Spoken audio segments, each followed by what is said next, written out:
چون انانه امروز ما در حضور جناب والی بودیم در عرفه نوروز، یعنی خود نوروز بهار رسالت زنده شوی طبیعت باز پیدا شدن الهام ایجادکار است و بودیم و از سخنان جناب والی باز الهام گرفتیم. یعنی دعوت کردن به علم آموزی، دعوت کردن به خویشتن شناسی، دعوت کردن مردم به وحدت و به ایجاد است و ما از این باز بلند میشیم و دست پای کاری خویش میشیم، یعنی رسالت خودی هنرمند ایجادکار عملی میگردانیم.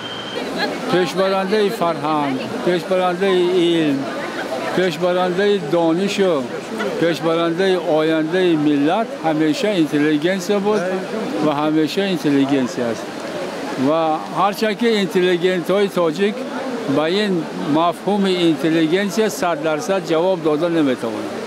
اینا اکثرا نیم اینتلیجنس یا که اینتلیجنس شکلا نمودشان اینتلیجنسی است. مثلا گالستوک داشتن هنوز این نشانه اینتلیجنسی نیست، ولی همین که مردم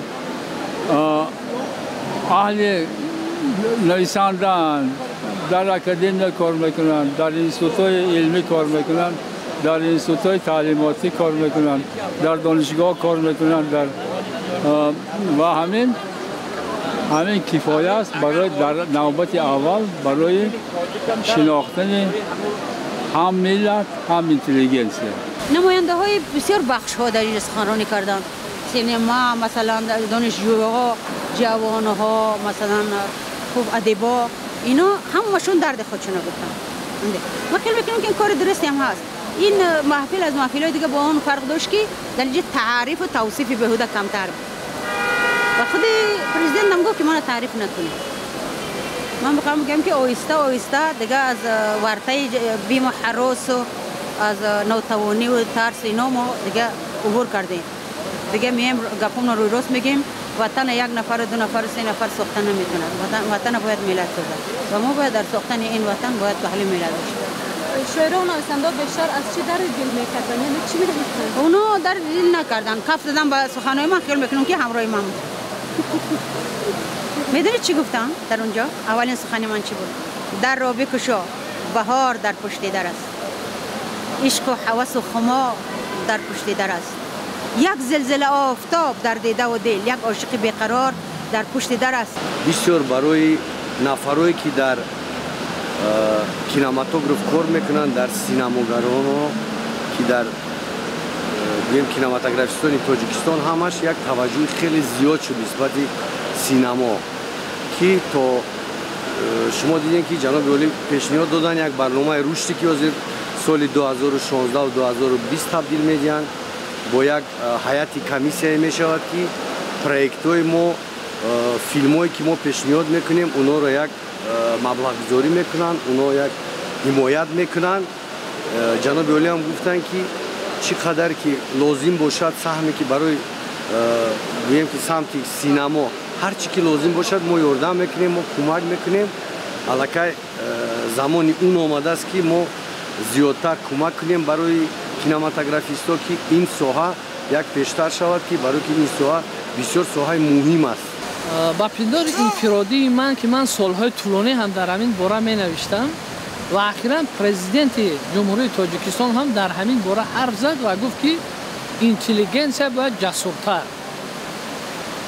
ناترستر باشد. متاسفانه وقتی که اینتلیجنس ما اهل زیای ما ترسو هستند، با امضای خود چیزی نمی نویسند و جمعیت با همین خطرات روزافزون متعصبی، تعصبگرایی، فاناتیزم اسلامی عمقاً وارد می‌گردد. این البته انمون نقطه ضعف اینتلیجنس ما بود. اینتلیجنس ما متاسفانه در زمان اخیر انمون لجام جمعیت، زمام اندیشه، ارغمچینی تفکر رو از دست رها کرده است و اینتلیجنس ما متاسفانه دورویه شده است. در یک جا دیگر سخن میگوید، دیگر جا دیگر سخن میگوید. بیشتر با مسائل های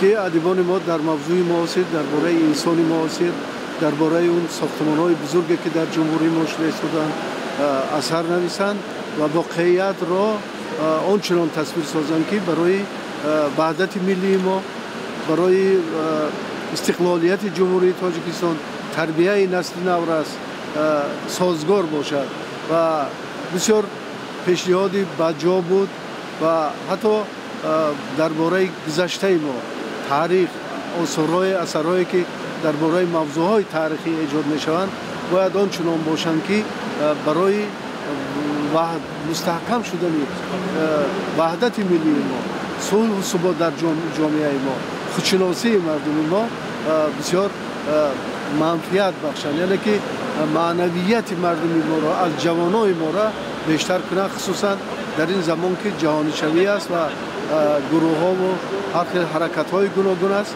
و پیش روی اونا باید ادبیات، سخن، هنر و تمام فرهنگ ما